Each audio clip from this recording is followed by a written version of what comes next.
Welcome to the Speaking of Math podcast, episode number 30 by Door to Math.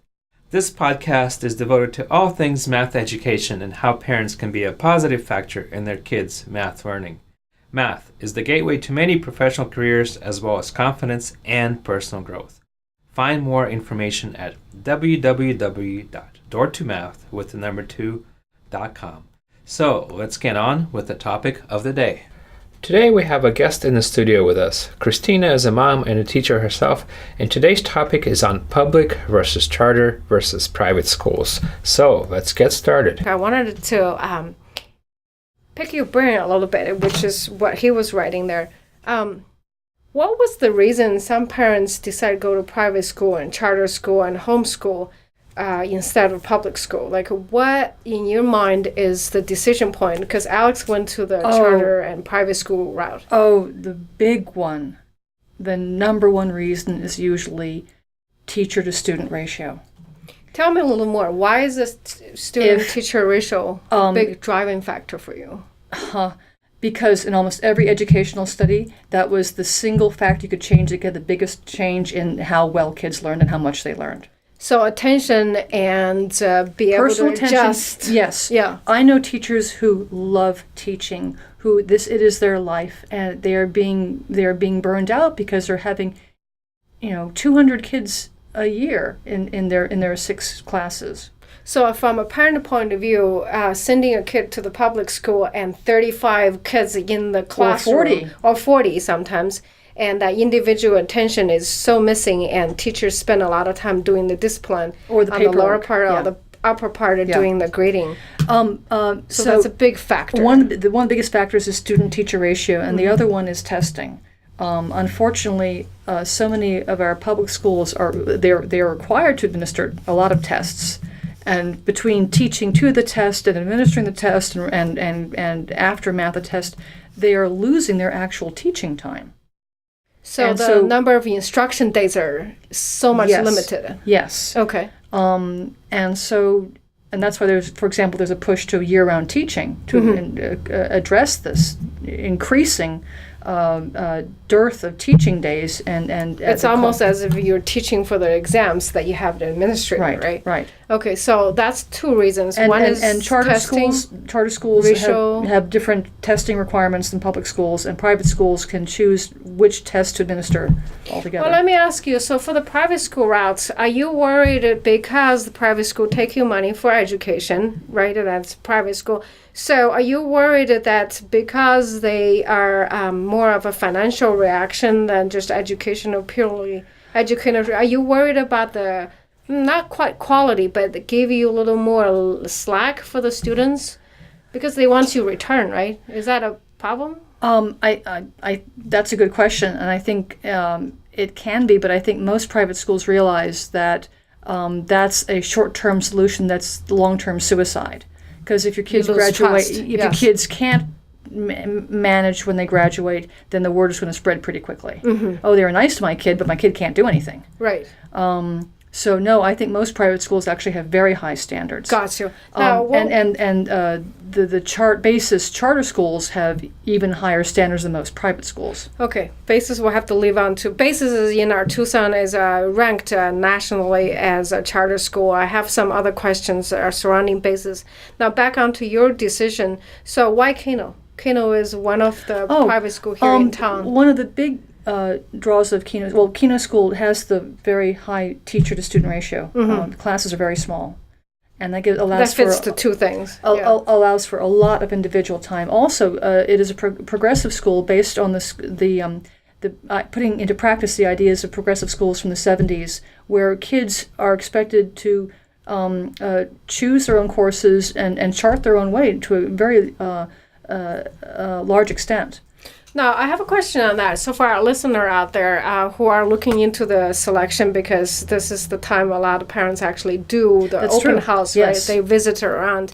So this time of the year, when it comes to progressive schools, because it's more kids-centered, kids-driven, are you worried to the point, when they're younger, yes, homework is not that necessary, but 6 to 7, around there, homework become more and more important. It does. Does that worry you? And interestingly enough, I think BASIS and Kino have like the opposite approach to homework. Yes, and completely. most schools fit somewhere between the spectrum.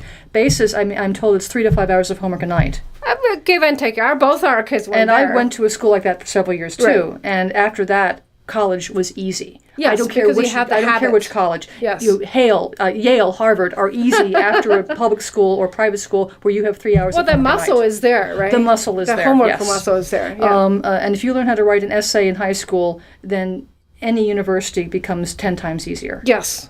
Now, like I said, the other end of the that is spectrum, true, yeah. at Kino School, homework isn't assigned on the basis of we have to assign homework to develop these muscles. This is the class, this is the material. The homework derives organically from the material we're studying in class. Yeah. My son has homework most days, but he often gets it done before I pick him up because he's got some free time and he wants to get it over with. So do you want him to have more homework in that situation then? Sometimes, yes. Okay. So there's one drawback there a little bit. But I've known other kids at Kino School who had 3 or 4 hours of homework a night because they set that for themselves. Interesting. There was one young woman who knew what she wanted to be. She knew she wanted to go to the medical profession. She knew that she would need to know Latin, so she took Latin. She knew she would need to know science classes, so she didn't just do the minimum for classes. She set herself extra assignments to learn what she knew she would need for her career. So does that mean for that kids, for that good job for that young scholar there? So as a parent who are mostly our listener, does that mean parents who are thinking progress school needs to actually sit down and plan extra homework for the kids if that's the case? Actually, no. It's the kid who has to plan the extra homework for him or herself. Okay, That's then what that brings back progressive the question. And it's not the right match for everybody for just that reason. Okay. But how do you as a parent, if you know that's not going to be enough homework, what do you do? Like if that's what you were thinking you're going there? Well, you probably have to sit down and say, okay, what are your goals? And work backwards from your goals. I like if this that. is your goal, I like that a lot. what it's very like the Confucian sayings. For this to happen, this has to happen. For that to happen, something else has to happen first. And you work from your goal back to where you are now. Okay. On that note, Like having a 5-year plan. It is. To this day, I actually think that's what's missing. I really do. So to summarize, what I hear is if you're thinking the private school, charter school route, and there's some really good ones in Tucson. Yes, we're very lucky. We're lucky here. Testing student teacher ratio is important. Is very, but homework and also the quality of the teacher. Back to what I said about math teachers. Any kid in the world will do wonders for a teacher they love and respect. A teacher, because when you love and respect your teacher, you are recultivating love and respect for yourself. That's love and respect are like fire; they grow. Right? When they're given red fuel, they grow. And if there's a teacher who you think is just a great human being and knows the material, any kid will work better for that teacher than for a teacher who's just there because he's marking time. Yeah. So to do our summarize, to wrap this chunk over, if you are a parent out there going to the open house actually for the schools, take a look at the student-teacher ratio. That's a big number one. And see when and where your kid falls in love. Does your kid fall in love with they've got a computer room that I want to live in for 5 hours a day, or they've got a history teacher that I want to learn from? Listen to your kids, because at the end of the day, that's going to matter more than anything else. Even teacher-student ratio. I learned more from a public school teacher who I adored than from a private school teacher who I couldn't comprehend. Okay. So 4 things if you are going to open house this weekend or this week. Number 1, student-teacher ratio. Make sure you take your kid there and see if the kid is reacting really well with the teacher. Yeah. Second one is ask about the testing. How much test do they have to do as far as state testing, and what kind of tests do they have to teach to? And if you've got a kid who loves tests, who eats them up like crackers, then your kid is going to perceive that as a challenge. But some kids actually have a very fear-based reaction to being tested, and no matter how smart they are, the fear causes their brain to shut down, and they can't show how much they know on tests. And if you've got a kid who's struggling with that, and there's ways of addressing it, then a school with a high testing is not going to be a good match this year. Yeah. So the third thing, I think of what I heard is make sure you really sit down and have a 5-year plan when it comes to homework.